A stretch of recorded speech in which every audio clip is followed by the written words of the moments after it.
La dernière visite du ministre chinois des Affaires étrangères en Nouvelle-Zélande remonte à 7 ans. C'était en 2017. Mais le paysage politique et économique a changé de manière assez spectaculaire depuis. En tant que ministre des Affaires étrangères du nouveau gouvernement de coalition de centre-droit de la Nouvelle-Zélande, Winston Peters a déclaré qu'il était honoré d'accueillir Wang Yi dans le grand hall du Parlement néo-zélandais, qui selon lui est au cœur de la démocratie néo-zélandaise.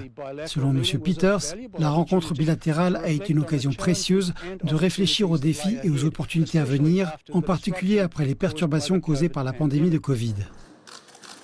La visite de Wang Yi marque le 10e anniversaire de la signature par la Chine et la Nouvelle-Zélande d'un partenariat stratégique global et Winston Peters estime qu'il est temps de discuter de la manière dont les deux pays peuvent collaborer au mieux au cours de la prochaine décennie.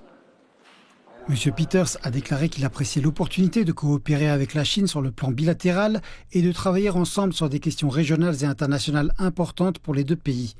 M. Wang a également rencontré le Premier ministre Christopher Luxon, qui a déclaré que la collaboration avec la Chine était vraiment essentielle pour établir des relations dans toute la région.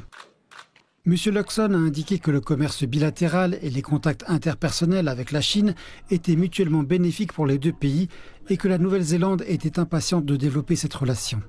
Nous avons évidemment un commerce bilatéral florissant de 38 milliards de dollars qui est mutuellement bénéfique pour les deux pays.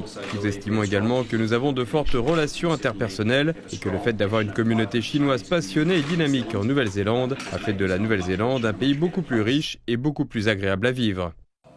Le message du Premier ministre néo-zélandais a été bien accueilli par Wang Yi, qui a salué la politique rationnelle, pragmatique et positive de la Nouvelle-Zélande à l'égard de la Chine, ce qui est évidemment de bon augure pour les relations futures entre les deux pays.